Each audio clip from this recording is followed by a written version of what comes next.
కూటమి అనే ఒక బూడిద పార్టీలు అధికారంలోకి వచ్చిన తర్వాత రాష్ట్రంలో ప్రజాస్వామ్యం అనేది కనుమరుగైపోయింది. భారత రాజ్యాంగం అనేది తుంగలో తొక్కబడి రెడ్ బుక్ అనే ఒక పిచ్చి కుక్క విశృంఖలత్వం ప్రకారం ఈరోజు రాష్ట్రంలో అరాచకం రాజ్యమేలుతా ఉంది.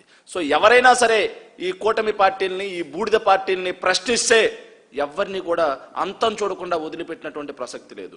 వైఎస్ఆర్ కాంగ్రెస్ పార్టీ కార్యకర్తలు ఎవరైనా సరే ఈ కూటమి పార్టీని ప్రశ్నిస్తే ఇప్పటికే 2000కు పైగా కేసులు పెట్టి అక్రమంగా నిర్బంధించి జైలుకి పంపించారు. మరికొంతమందిని గొడ్డలతో నరికి చంపారు.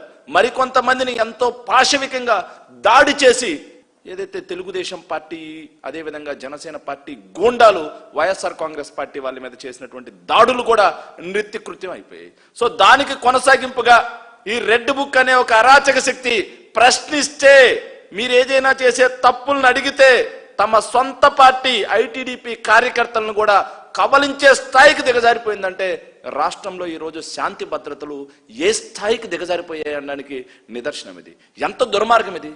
తెలుగుదేశం పార్టీలో ఐటీడీపీ కార్యకర్తగా పనిచేసినటువంటి వ్యక్తి మంచోడు మణి అనే అతను మేము అధికారంలో ఉన్నప్పుడు ఐటీడీపీ కార్యకర్తగా వైఎస్ఆర్ కాంగ్రెస్ పార్టీ మీద, వైఎస్ఆర్ కాంగ్రెస్ పార్టీ నాయకుల మీద, అసలు రాజకీయాలకు సంబంధం లేకుండా ఉండే మా నాయకుల సతీమణుల మీద కూడా నీచాతి నీచంగా, హేయాతి హేయంగా పోస్టులు పెట్టాడు.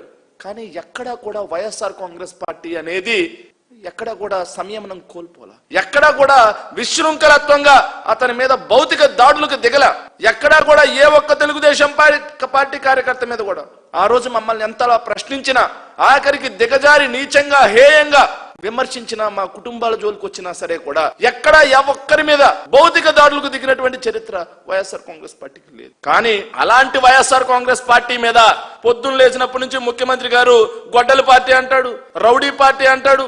కానీ చేసే మొత్తం ఆ పనులు మొత్తం గొడ్డలతో నరకడాలు, కార్లతో తొక్కించడాలు, గుద్దడాలు, చంపేయడాలు, బూడిద మాయం చేయడాలు, ఇవన్నీ కూడా ఈ కూటమి పార్టీలే చేస్తున్నాయి.